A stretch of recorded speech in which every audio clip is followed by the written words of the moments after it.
On Friday, the 4th of November 2022, the Western Cape Provincial Government took the bold decision to pass an innovative new policy framework on inclusionary housing.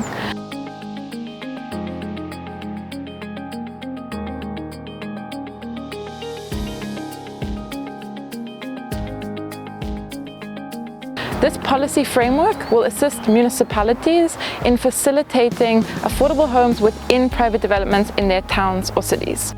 In the context of the City of Cape Town, even without a municipal policy in place, which is what would be needed to actually implement inclusionary housing in the city,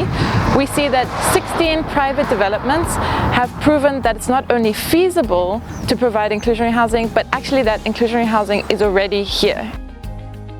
Today, on the 10th of November 2022, Ndifuna Ukwazi releases our research publication regulating the private sector, which documents these incredible case studies of 16 private developments that either have concrete inclusionary housing contributions or serious considerations for inclusionary housing across well-located areas of the city.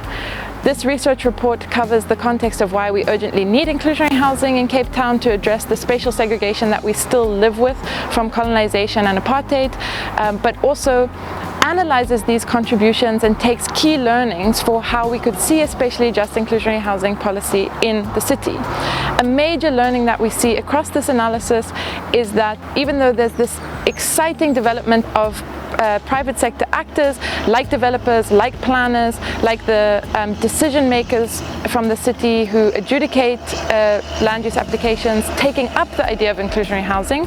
At the same time, we see a worrying inconsistency in how these inclusionary housing contributions actually look. So, for example, of these 16 developments, we see a range of between 5 and 30% contribution of affordable homes within these developments. What this tells us, and what we urgently need to see in the city, is for the City of Cape Town to implement a policy and provide the guidance and consistency that's needed